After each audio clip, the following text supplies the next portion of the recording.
Olá, pessoal. Espero que todos vocês estejam bem. Eu me chamo Rayane Nunes Gomes. Eu sou docente da Universidade Estadual da Paraíba. Sou formada em Ciências Agrárias e Biologia.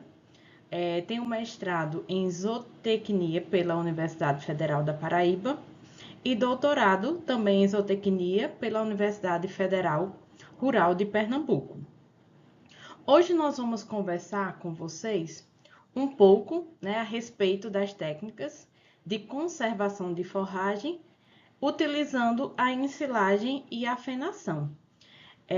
De antemão, eu gostaria de agradecer ao primeiro CONAPROD pelo convite, para estar conversando aqui com vocês a respeito dessa temática que é tão importante, para a gente poder conviver, justamente com esses períodos, onde nós passamos por momentos onde não há abundância de oferta de forragem e precisamos utilizar algumas estratégias de conservação de volumosos, que é justamente a ensilagem e a fenação. Então, aqui, logo de início, a gente conversa por que conservar forragem, Para quê? Qual a importância da gente fazer a conservação da forragem? Então, dos primeiros pontos é para a gente poder utilizar nessas forragens durante o período de escassez de alimento. Então, que período seria esse? Justamente no período seco, onde a gente sabe que o valor nutricional das plantas forrageiras, elas reduzem, principalmente o teor de proteína, aumentando o teor de FDN, e também, nós precisamos estocar essas forragens através, seja da silagem ou seja da fenação, para poder fornecer aos animais um alimento volumoso de qualidade ao longo de todo o ano, Então, é de suma importância para que os animais não apresentem o tão famoso, que nós falamos, efeito sanfona, Ou seja, no período seco, os animais emagrecem, no período das águas, quando tem abundância de forragem, os animais tendem a ganhar peso. Então, também, outra alternativa, que a gente é tão importante utilizar as forragens, porque diminui o risco de degradação das mesmas em decorrência do superpastejo. Então, a gente pode fazer uma suplementação ou pode fornecer o volumoso para os animais, justamente pensando aí em reduzir a degradação das plantas forrageiras. Podemos utilizar também, os volumosos conservados em práticas de confinamento e a gente consegue armazenar uma grande quantidade de alimento em um pouco espaço, através dos silos ou através aí dos galpões, onde a gente estoca o feno, Então, a gente consegue fazer isso de forma bem adequada. Então, aqui, nesse gráfico, a gente consegue mostrar para vocês o que é que acontece, com as plantas forrageiras em dois períodos, no período das águas e no período seco. O que é que a gente consegue perceber aqui? No período das águas, a gente consegue colocar uma maior quantidade de animais por hectare, Então, aqui, um exemplo, como nós podemos citar o capim-tobiatã, A gente consegue colocar até 6 animais por hectare no período das águas. Mas olha o que é que acontece no período seco, A gente precisa reduzir a quantidade de animais por hectare porque as plantas forrageiras reduzem a sua produtividade, reduzem o seu valor nutricional e a gente não consegue, justamente aí fornecer essa forragem no pasto de qualidade para os animais.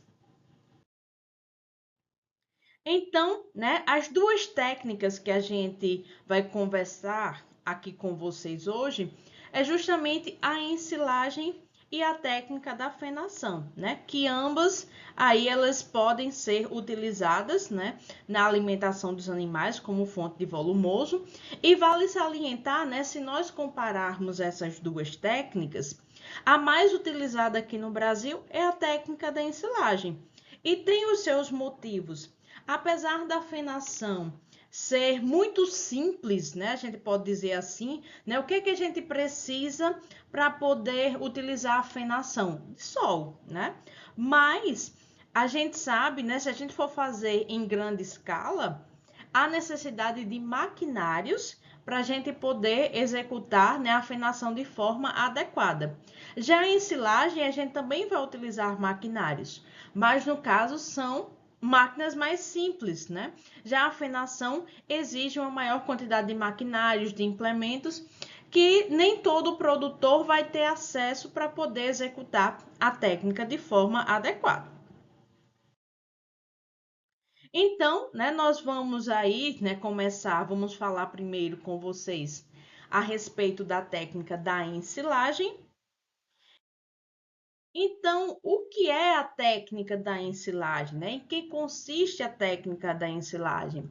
A ensilagem nada mais é do que uma fermentação, né? As plantas vão ser fermentadas de forma anaeróbica, ou seja, na ausência do oxigênio, e através dessa fermentação é desejável que cresça uma população de bactérias, né, que a gente pode dizer assim que são bactérias benéficas, que são as bactérias produtoras de ácido lático. E o que é que essas bactérias produtoras de ácido lático elas vão fazer? Elas vão reduzir o pH desse material, né, dessa forragem conservada. Aí, com a redução desse pH, né, da silagem, o que é que vai acontecer com outros micro-organismos que são indesejáveis, né? Um exemplo, micro-organismos como os do gênero Clostridium, né? As bactérias do gênero Clostridium. Que essas bactérias, que a gente pode dizer que são indesejáveis, elas podem justamente apodrecer o material, né? Então, causar uma fermentação de forma inadequada. Então, a gente quer exatamente inibir essas bactérias e proporcionar meios e condições para que as bactérias produtoras de ácido lático elas consigam se desenvolver, né? E também, não só as bactérias do gênero Clostridium, né, que a gente quer reduzir, mas também fungos, leveduras, mofos, né, que também são indesejáveis nesse processo da ensilagem. Nesse gráfico aqui, ele é bem interessante, que ele mostra as etapas justamente que acontecem na ensilagem. Então, nesse primeiro momento aí, né, eu falei que a ensilagem ela ocorre de forma anaeróbica, né? Mas mesmo com a compactação sendo realizada de forma adequada, nós vamos perceber que ainda vão ficar oxigênio entre as partículas da forragem. Então, nesse primeiro momento aqui, né, o que é que vai acontecer? As bactérias, né, que são aeróbicas, elas vão consumir esse oxigênio nesse primeiro momento, né? Aí as bactérias aqui produtoras de ácido lático, elas vão começar a se desenvolver, porque já vão ter condições, né, para que elas se desenvolvam, principalmente o meio aí na ausência do oxigênio. E com esse crescimento dessas bactérias produtoras de ácido lático, o pH vai acontecendo o quê? Reduzindo-o. Vai ocorrer uma redução aqui para que essa fermentação ocorra de forma adequada, né? E qual seria o pH ideal, né? A gente pode falar sobre isso. O pH ideal, né, dessa silagem é em torno de 4,2, ou seja, um pH ácido. Então, aqui, né, a gente vai falar a respeito da época ideal do corte. Qual seria o momento adequado para a gente realizar esse corte dessa planta forrageira? Ela precisa ter um bom teor de matéria seca, né, para que a planta ela possa ser ensilada de forma adequada. Ela precisa ter um teor de matéria seca adequado, alto nível de proteína e baixo teor de fibra, né? Então, seria desejável essas condições. E qual seria o teor adequado de matéria seca? Em torno de 30 a 35%, né? A planta, para que ela seja ensilada de forma adequada, é necessário que ela tenha basicamente esse teor de matéria seca. E o tamanho de partícula também é muito importante no processo da ensilagem, né? O tamanho de partícula tem que ser que tamanho, né? A gente precisa regular para que tenha esse tamanho, em torno de 0,5 a 2 centímetros, né? Se o tamanho da partícula for muito longa, né, for muito grande, vai dificultar o processo de compactação. E muito pequeno, né, não é ideal justamente porque não vai permitir o processo de ruminação, de salivação, que é necessário, né, para os ruminantes. Então, aí as etapas, né, do processo da ensilagem, né, nós temos a questão ali da escolha do material, né? Posteriormente, nós vamos fazer o enchimento do silo, né? O enchimento do silo tem que ser um processo rápido, né? Não pode ser um processo muito demorado, né? Mas também não é interessante que ele seja muito rápido, porque senão vai ter prejuízos no processo da compactação, né?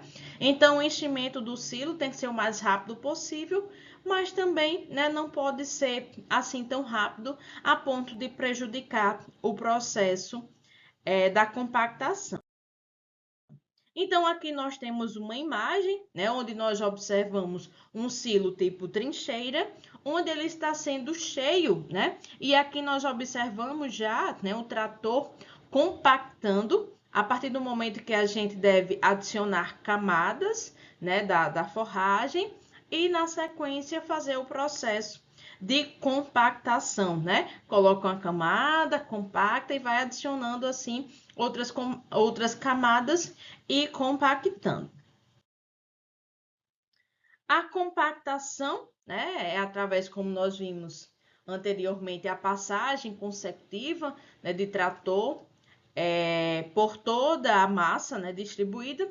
E o objetivo da compactação é justamente fazer a expulsão desse oxigênio, né, a remoção do ar entre as partículas da forragem. Aqui, né, mais uma imagem mostrando exatamente a questão da compactação, né? E esse material, ele precisa estar bem compactado. Na sequência, né, da etapa aí da ensilagem, nós temos a vedação. Então, a vedação a gente pode fazer utilizando uma lona. Antes de realizar, né, essa vedação, a gente deve observar bem essa lona, se essa lona ela realmente não está com nenhuma perfuração, né? Se tiver, a gente pode fazer reparos, porque o ar não pode entrar em contato com esse material, né? Então, essa lona, ela tem que, né, tá bem uniforme, ele não pode ter buracos, né, nessa lona. Então, a gente faz esse processo de vedação para impedir que o ar entre em contato com o material e a gente pode, na sequência, colocar uma camada de terra por cima, como a gente pode estar observando aqui nessa imagem, né? Aqui a gente pode, inclusive, né, dependendo da disponibilidade de material, até cobrir completamente aqui, né, esse silo, que esse silo aqui é o tipo de superfície, e colocando uma camada de terra toda por cima aí desse material. Outra coisa que também é recomendado é que ao redor desse silo, a gente, se possível, né, a gente cerque para evitar que animais eles tenham contato com esse silo, né, com essa lona e venha perfurar aí essa lona que não é desejável que isso aconteça. Então, né, depois da silagem pronta, né, ela já pronta aí para poder ser utilizada para os animais, a gente também precisa ter cuidado com o manejo dessa silagem. Não só nas etapas que a gente vai executar para a obtenção de uma boa silagem, mas também após aberto esse silo, né? Então, após abrir esse silo, a gente precisa ter cuidado, né? Evitar, né? A gente precisa retirar, né, a presença de mofos, de bolores, né, de partes que têm aí um cheiro semelhante a álcool, né, ou partes escuras, que mesmo realizando o processo da ensilagem de forma adequada, a gente pode encontrar esse tipo, né, de situação aí ao abrir a silagem, né? A gente pode se deparar com essa situação. Então, a gente retira esse material antes de fornecer aos animais, né? E a gente deve retirar, né, camadas uniformes para poder fornecer para os animais. Então, aqui nessa imagem, a gente observa, né, o manejo, como é que a gente deve realizar da silagem. Então, a gente faz o corte, né, uniforme aí, de no mínimo em torno de 20 centímetros, para a gente poder estar utilizando, né, na alimentação dos nossos animais. Então, aqui nessa imagem, a gente consegue observar, né? Mais uma vez falando a questão do manejo da silagem já pronta, que a gente não deve, né, deixar aberto essa silagem para que ela fique em contato com o oxigênio depois de pronta, né? A gente observa que muitas das vezes as pessoas deixam aberto, fazem o manejo de forma inadequada e não sabe, né, que vai estar perdendo valor nutricional. Então, quais são os fatores, né, que vão ocasionar, né, que vão essa silagem ela pode acontecer, né, possíveis situações quando o oxigênio entra em contato com essa silagem depois de pronta. Então, pode reduzir a palatabilidade. O animal, ele pode, né, a silagem tem um sabor agradável para o animal, mas dependendo do manejo como é realizado, ela pode perder esse sabor, né? Então, a palatabilidade pode ser reduzida. Pode reduzir também o tempo de armazenamento dessa silagem, ela pode apodrecer de forma mais rápida. Redução dos açúcares, que são os carboidratos presentes ali nesse material. Então, isso não é interessante. Aumentar a quantidade de amônia, né, e nitrogênio presente aí nessa silagem. Perda de energia. Outras situações também, como aumento do pH. Aumentando o pH, vai estar proporcionando meios para que aqueles micro-organismos indesejáveis possam estar se proliferando. Perda de matéria seca, aquecimento. Então, todas essas situações, né, citadas, a gente pode observar que ela vai reduzir principalmente a estabilidade dessa silagem e também o seu valor nutricional. Então, aqui, né, mostrando nessa imagem como é que a gente deve realizar o corte da silagem de forma adequada. Então, sempre de cima para baixo, né? E não de baixo para cima. Por que não de baixo para cima? Porque se a gente fizer de baixo para cima, o oxigênio pode estar entrando aí na silagem e não é interessante que isso aconteça, né? Então, a forma correta como a gente pode estar manejando essa silagem. Aí vocês podem, né, questionar, estar pensando, será se existem plantas forrageiras apropriadas para a gente poder ensilar? Existe sim, né? Existem as plantas que são mais recomendadas. Por que essas plantas são mais recomendadas, né? Como a gente pode citar aqui, o milho, o sorgo, né, que é principalmente sugerido para regiões áridas e semiáridas, a cana-de-açúcar, a braquiária, as gramíneas, né, do gênero sinódio e pânico, né, também podem ser utilizadas. Então, elas reúnem, né, principalmente as mais utilizadas é a silagem de milho e a silagem de sorgo, né? Por quê? Porque reúne características, né, principalmente uma boa quantidade, né, de matéria seca, de toneladas de matéria seca por hectare, ou seja, uma alta produtividade. Também um bom valor nutricional, né, porque para a planta ela ser ensilada, ela precisa ter algumas características, né? E quais são essas características? Principalmente, né, um teor de matéria seca adequado, em torno de 30 a 35%, uma boa quantidade de carboidratos, né, interessante para poder fazer essa redução do pH, né, que é necessário para que a ensilagem ocorra de forma adequada, né? E também um bom valor nutricional de modo geral, né? Então, por isso que as principais, quando a gente pensa, né, as principais culturas mais recomendadas para a produção da silagem seria mais aí, de fato, o milho e o sorgo, né? Mas outras, né, têm crescido também, principalmente estudos, na realização das silagens, né, utilizando gramíneas, né, que também podem ser utilizadas. Então, aqui, né, para poder mostrar para vocês os tipos de silos que a gente pode estar utilizando. Então, nós temos aqui o silo, né, o silo de superfície, né, como a gente pode observar, o silo trincheira, né? Então, o silo trincheira a gente precisa aí construir, né, de alvenaria na propriedade. Nós temos os silos tipo bag também, que podem ser utilizadas.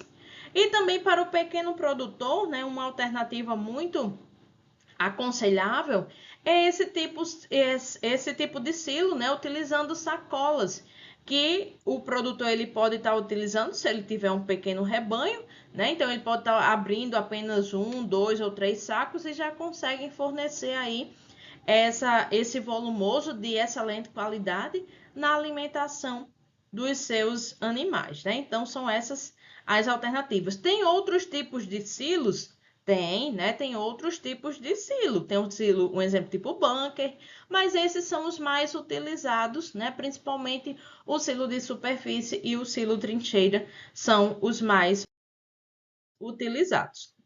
Agora nós vamos falar, né, um pouquinho para vocês a respeito da técnica da fenação, né? Então, como eu falei anteriormente, a fenação é uma técnica, também uma estratégia de conservação de volumosos, que nós vamos utilizar principalmente um principal recurso que nós temos em abundância, né? Principalmente se nós pensarmos, né, em regiões áridas, regiões semiáridas, nós temos em abundância que é o sol, né? Então, a gente vai estar utilizando aí esse recurso para poder conservar essa forragem. Então, o que consiste a técnica da fenação, né? A fenação é um processo, né, de desidratação. Nós vamos desidratar essa planta forrageira, né? Nós vamos retirar aí a água.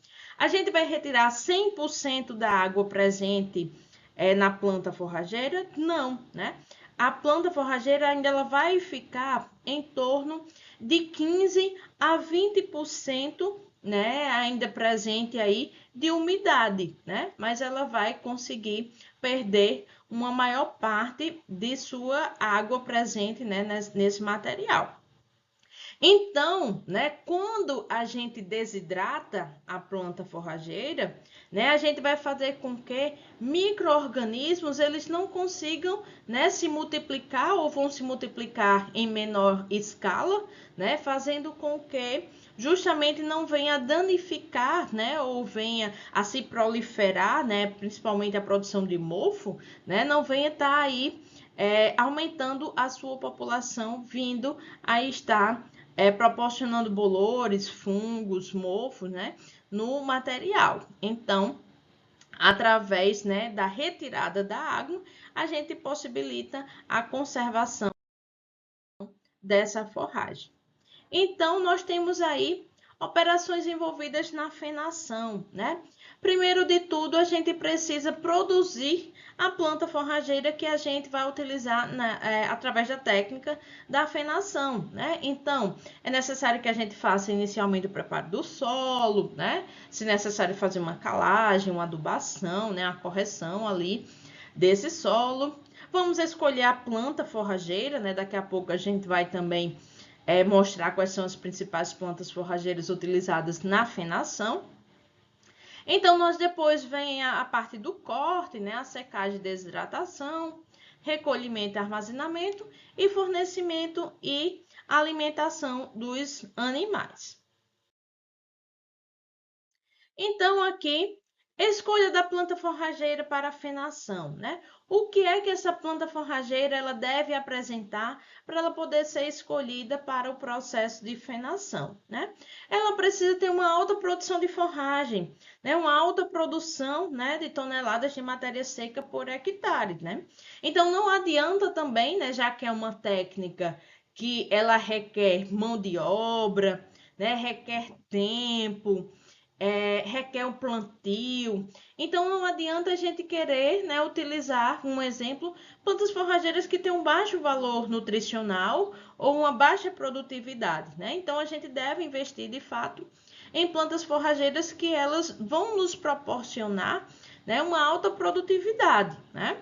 Tem que ter um bom valor nutricional, principalmente se nós pensarmos em teores de proteína, né? E baixas também quantidades, né, de FDN. Tolerância a cortes baixos, que a gente vai precisar fazer o corte para poder realizar a fenação, né? Elevado vigor de rebrota após o corte. Facilidade para desidratação e reduzido perdas de folhas, né? Então, também a gente pode acrescentar aqui que as plantas ideais para que a gente possa realizar a fenação, ela tem que ter uma alta relação folha-colmo, né? Então, ela tem que ter, né, uma maior quantidade de folhas em relação ao colmo para ela realizar o processo de desidratação de forma mais rápida, né? Então, isso também é interessante de a gente frisar. Quais seriam, né, as plantas mais recomendadas para a fenação? Então, nós temos aqui o capim estrela africana, né, o Crusty Cross, o Tifton 85, o colonião, o Tanzânia e o Buffel, né? Se nós pensarmos qual seria o capim, né, mais recomendado para a gente realizar o processo de fenação. Nós poderíamos destacar aqui o Tifton, né? O Tifton 85 seria uma das culturas mais recomendadas. Se nós pensarmos nas regiões áridas e semiáridas, né, nós podemos destacar o Buffel, né? O Buffel aí, ele se destaca, né, pela sua produtividade e também adaptabilidade às condições climáticas, né, de regiões áridas e semiáridas. Então, né, nós precisamos destacar aqui também quais são as características que a gente deve observar no local para a gente poder plantar nessa cultura que a gente deseja confeccionar o feno, né? Então, a gente deve destacar, né, uma declividade favorável, né, justamente porque vai ser necessário máquinas para poder realizar o corte, né? Todas as etapas da fenação. Então, deve ser livres de tocos também, né? Livres de pedras, né? Também livres de cupins, né? Então, a gente deve observar, né, condições aqui adequadas para que a gente possa obter, né, um feno de melhor qualidade. Então, as etapas aqui da fenação. Então, nós temos o corte, né? Após a gente estabelecer a cultura que a gente deseja, né? Realizar o plantio, né? Chega um momento aí que a gente vai realizar o corte dessa planta, né? Então, como a gente já vai começar a observar, né? O primeiro maquinário que a gente vai utilizar, né? Justamente para que realize aí o corte de forma adequada dessa planta forrageira. Então, a gente pode destacar aí, quando a gente fala de corte, será se para a fenação a gente precisa, né, prestar atenção? Será se tem um momento mais adequado para a gente poder realizar a fenação? Tem sim, né? Então, qual seria a melhor época da gente realizar a fenação? A gente deve observar, né, condições climáticas adequadas para a gente poder realizar a fenação. Então, a gente deve escolher, né, para aquele dia que a gente vai realizar o corte, como é que tem que estar as questões climáticas, né? O dia ele tem que estar ensolarado, né? As temperaturas têm que estar elevadas, pouca nebulosidade, baixa umidade relativa do ar e presença de ventos, né? Então, um exemplo, eu posso consultar, né, no meu planejamento, aquele dia, se eu perceber que aquele dia vai ser um dia com nuvens, ou um dia que pode ter a possibilidade de chuva, a gente já cancela a afinação, né, o início da afinação naquele dia. Precisa ter essas condições para que o feno seja produzido também de forma adequada, né? E o momento do corte ideal é ser realizado no período da manhã, né? Então, é o momento mais adequado para a gente iniciar o processo da fenação. Então, aqui, né, são as etapas que o material, né, a forragem, ela vai passar para poder desidratar. Então, no primeiro momento, a desidratação, ela vai ocorrer de forma mais rápida. Assim que a gente assim que a gente expõe ali aquele material, né, aquela forragem, a presença do sol, do vento, né, a umidade baixa, então esse processo de desidratação vai ocorrer de forma mais rápida, principalmente porque o estômago, né, da planta ainda vai estar aberto. Então, nessa água superficial, ela vai conseguir, né, fazer o processo de desidratação de forma mais rápida, perdendo aí, né, chegando a um teor, né, de umidade em torno de 65%. Depois, né, na etapa 2, com o fechamento dos estômatos, essa desidratação já vai ser um pouco mais dificultosa, né? E essa planta, ela chega aí com teor de umidade em torno de 30%.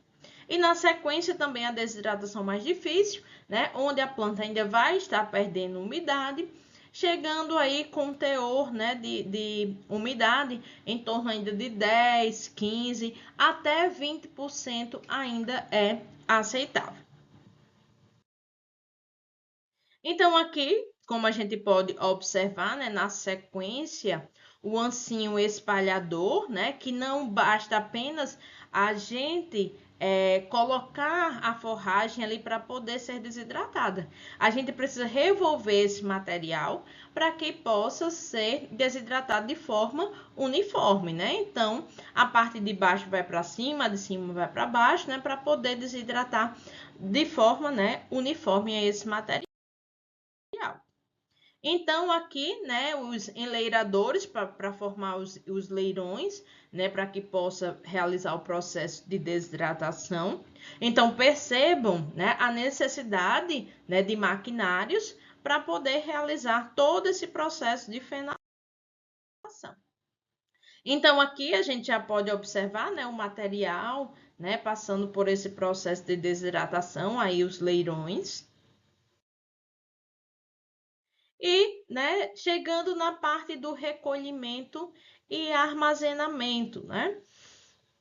O feno, ele pode ser armazenado tanto a granel, quanto ele pode ser enfardado, né? Os fardos, eles podem ser retangulares, cilíndricos, aí vai depender do produtor, né, como ele queira estocar esse material, né? Mas a gente fazendo a forma do enfardamento seria mais apropriado justamente para a gente poder guardar esse material, né, de forma ali num galpão ou num local onde o produtor ele tenha para estocar esse material, né? E perdas nessas fases aí do enfardamento já são menores. Então, aqui a gente consegue observar, né, justamente o feno aqui na forma retangular, né? Mais o maquinário que a gente vai precisar também, justamente para poder enfardar. E aqui os fardos que são utilizados, né, de forma cilíndrica, né? Que também são alternativas. Isso aí vai depender do produtor, como ele queira, né? Justamente enfardar esse material. Então, aqui a gente pode observar, né, uma imagem justamente desse material armazenado, né? A gente precisa fazer uma ressalva aqui também com relação a estocar esse feno, que a gente não deve, né, colocar esse feno diretamente no chão, né, para não absorver umidade, nem encostado nas paredes. Então, a gente pode estar utilizando aí estrados de madeira, né, para colocar esse feno sobre esses estrados. evitando assim esse material, esse feno, adquirir umidade, né? Porque também é importante a gente ressaltar que esse feno ele deve ser estocado, né? Ele deve ser armazenado com teor de umidade em até 20%, né? Se esse teor de umidade for superior a isso, 25, um exemplo, 30%, o que é que pode estar acontecendo com esse feno? Ele pode estar, né, adquirindo aí a presença de mofos, pode estar fermentando. Então, a gente vai reduzir o valor nutricional desse material e a gente pode, inclusive, até perder, né? Pode ficar aí inapropriado para o consumo dos animais. Então, a gente não quer que isso aconteça. Depois de todo um trabalho, como a gente viu, né, que é trabalhoso a produção do feno, né, exigindo principalmente muitas máquinas para que a gente possa realizar todo o processo. Então, quando chega nesse processo de armazenamento, a gente precisa também ter um cuidado, principalmente com o teor de umidade que a gente vai estar armazenando esse feno. Então, como considerações finais, né, nós podemos elencar algumas das vantagens que a gente apresenta, né, que a gente discutiu aqui com vocês, a respeito dessas duas técnicas, né? Então, nós podemos falar, né, que as técnicas, tanto de ensilagem quanto de fenação, possibilitam o armazenamento de forragem por longos períodos com pequenas alterações no valor nutricional. Vai haver alterações no valor nutricional se a gente comparar com a forragem original? Vai, é normal que isso aconteça, né? Mas é reduzido essa alteração no valor nutricional. Então, vale muito a pena, principalmente, como eu falei desde o início, que a gente vai estar, né, conservando essa forragem, né, para a gente utilizar no período de escassez, no período que a gente não tem aí, ou tem a forragem, mas principalmente em pequenas quantidades e com reduzido valor nutricional. Então, inúmeras plantas forrageiras podem ser utilizadas nesse processo. Como nós falamos, né? Existem plantas forrageiras mais adequadas, tanto para o processo de ensilagem quanto para o processo de fenação. Então, nós podemos estar utilizando aí justamente para poder conservar, né? Então, podem ser utilizados, produzido e utilizado em grande e pequena escala. Essas técnicas podem ser utilizadas pelo pequeno produtor, podem ser utilizadas pelo grande produtor, havendo a necessidade, né, de planejamento, principalmente, para que ele possa, né, saber quanto de forragem ele precisa conservar para enfrentar esse período seco, de acordo com a quantidade de animais de rebanho que ele possui na sua propriedade. Então, pode ser colhido, armazenado e fornecido aos animais manualmente ou por processos inteiramente mecanizados.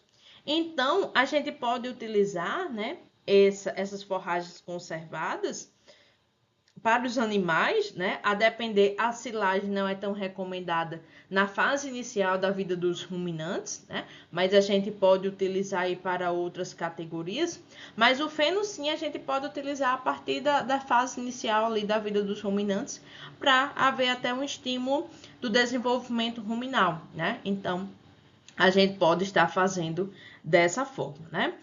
Se a gente comparar, né, a silagem e o feno, né, ambos eles vão possuir um excelente valor nutricional, né, que a gente pode aí estar utilizando na alimentação dos animais.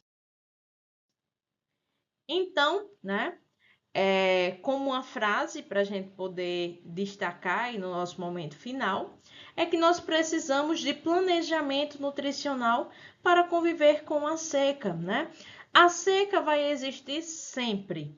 Nós precisamos nos adaptar. E essa adaptação vai estar na questão do planejamento dos recursos forrageiros, né? Então, a gente utilizando essas técnicas da ensilagem e da fenação, a gente vai conseguir conviver justamente com a seca, né? Tendo alimentação de excelente qualidade, né? Com bom valor nutricional e alimentação disponível, né? Na forma de volumoso aí para os nossos animais. Então, eu gostaria de agradecer, né, mais uma vez a todos, né, que vão assistir essa palestra. Espero que tenha contribuído com um pouco mais, né, a respeito do conhecimento de vocês na área da forragicultura e da nutrição animal. Gostaria de agradecer ao CONAPROD, mais uma vez, pelo convite de estar participando aqui como palestrante. E aqui eu deixo o meu e-mail, né, raianegomes@servidor www.uepb.edu.br. Então, só gostaria de agradecer. Muito obrigada.